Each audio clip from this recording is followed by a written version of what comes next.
সব সময় যদি টাকার পেছনে ছুটি আমরা, তাহলে কিন্তু আমাদের জীবনে ঘনিয়ে আসে ঘন অন্ধকার।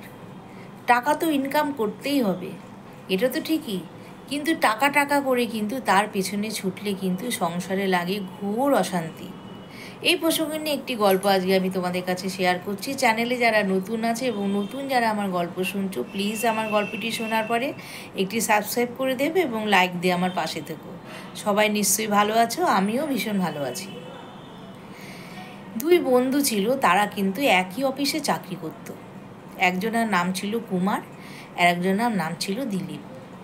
দুই বন্ধুতে খুব মিল ছিল, তারা কিন্তু একই চাকরি করতো একই অফিসে, তাদের পোস্টও ছিল একই। দুজনা পাশাপাশি দুটো টেবিলে বসতো। কিন্তু কুমার ছিল ভীষণ কাজের ছেলে।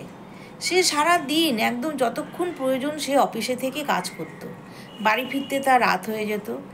আর দিলীপও কাজের ছেলে, কিন্তু সে কাজের ফাঁকেও সে জানে ফ্যামিলির জন্য একটা সময় বের করতে হয়। যার জন্যে দিলীপ কী করতো, যতটুকু দরকার কাজকর্ম করে সে কিন্তু বাড়ি চলে যেত। বাড়ি গিয়ে সে তার ফ্যামিলিকে সময় দিত।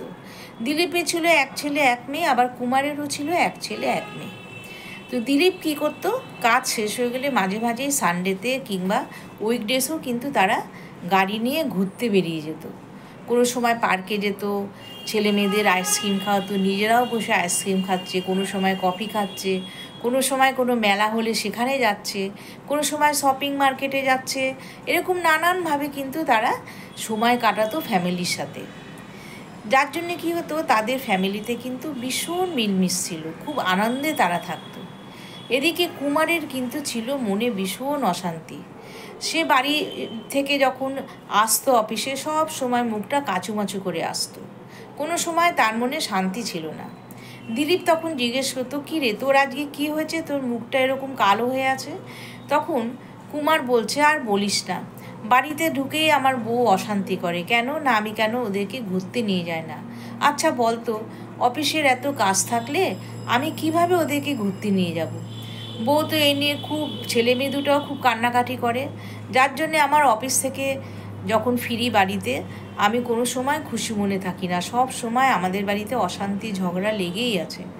যার জন্যে সেই ছাপটা আমি যখন অফিসে আসি আমার মুখের মধ্যে পড়ে।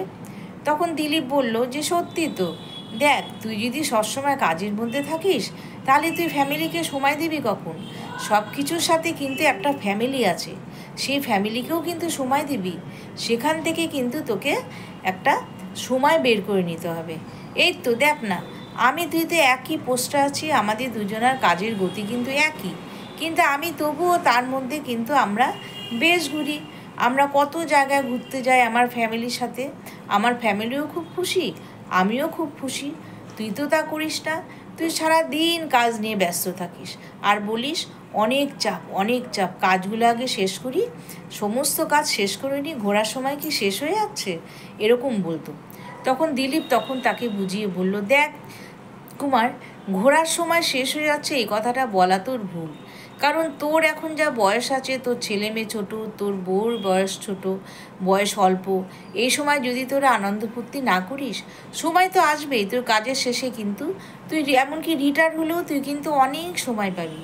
তুই তখন অনেক ঘুরতে পারবি, অনেক আনন্দ করতে পারবি, কিন্তু তখন কি তোর সেই আনন্দটা থাকবে মনের মধ্যে?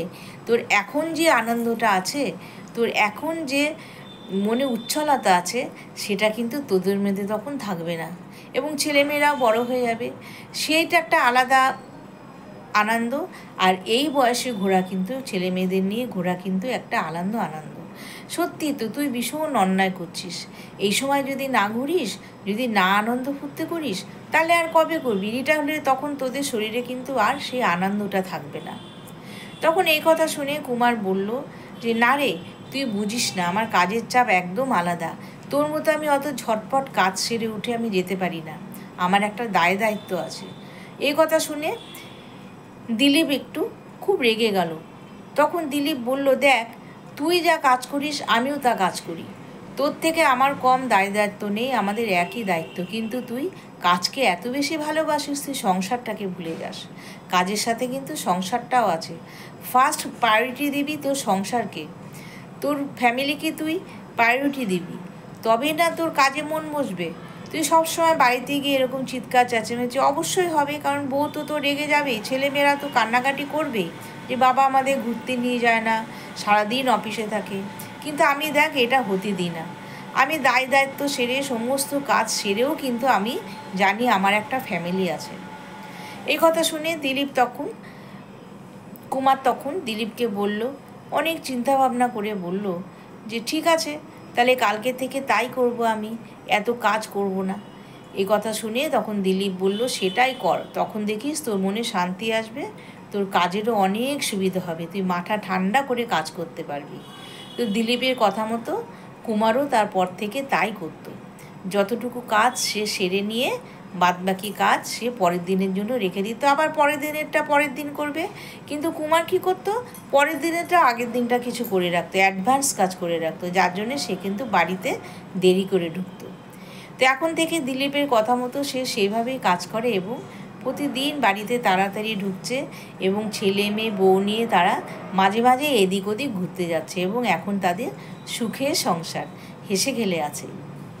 তাহলে বন্ধুরা, এই ঘটনা কিন্তু অনেকের জীবনেই ঘটে। অনেকে কিন্তু কাজ নিয়ে সারাদিন ব্যস্ত থাকে, ফ্যামিলিকে সময় দেওয়ার তারা কিন্তু একটু সুযোগ পায় না। তো ফ্যামিলির তার স্বাভাবিকভাবে তাদের মধ্যে অশান্তি লেগেই থাকবে। তো কারোর যদি সংসারে এরকম হয়, যারা চাকরি করছেন বা কোনো জব করছেন কি বিজনেস করছেন, তারা কিন্তু প্রত্যেকেই কাজের ফাঁকেও চিন্তা করবেন যে আমার একটা ফ্যামিলি আছে, তাদেরকেও কিন্তু সময় দিতে হবে। এইভাবেই কিন্তু সময় বের করে আপনারা টাইমটাকে স্পেন্ড করবেন, তাহলে কিন্তু জীবনে সুখ আসবে।